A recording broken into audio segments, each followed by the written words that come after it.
À seulement 13 ans, ce jeune américain est une star de la peinture et vend ses œuvres pour plusieurs centaines de milliers de dollars.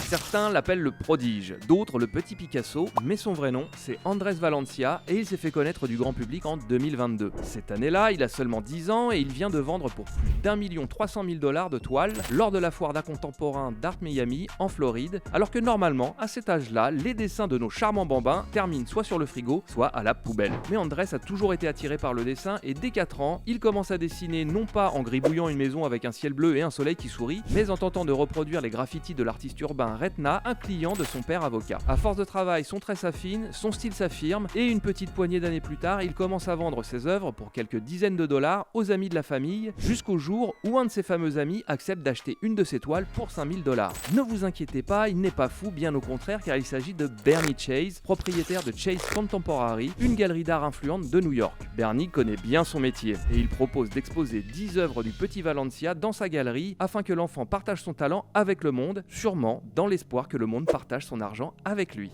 Dans la foulée, le Galliéris fait jouer son réseau et réussit à obtenir un stand lors de la foire d'art contemporain d'Art Miami. Et là, c'est la consécration. La totalité des toiles exposées est vendue en seulement 2 jours, chacune pour plusieurs dizaines, voire centaines de milliers de dollars. Parmi les acquéreurs, on compte des célébrités comme l'acteur Channing Tatum, l'actrice Sofia Vergara ou V, un des chanteurs du groupe de K-pop BTS. Aujourd'hui, Andrés a 13 ans et il vient de sortir sa première collection d'estampes en édition limitée avec la légendaire maison d'édition Mourlot Édition, mondialement connue pour publier des lithographies d'art réalisées par les artistes modernes les plus célèbres du XXe siècle, notamment Pablo Picasso, Henri Matisse, Marc Chagall et Joan Miró. Pour autant, ses parents précisent que leur fils est avant tout un enfant et ils tiennent à ce qu'il continue à aller à l'école et à s'amuser comme les bambins de son âge. La seule différence, c'est que ses dessins de la fête des mères ont plus de chances de se retrouver au MoMA que sur un frigo.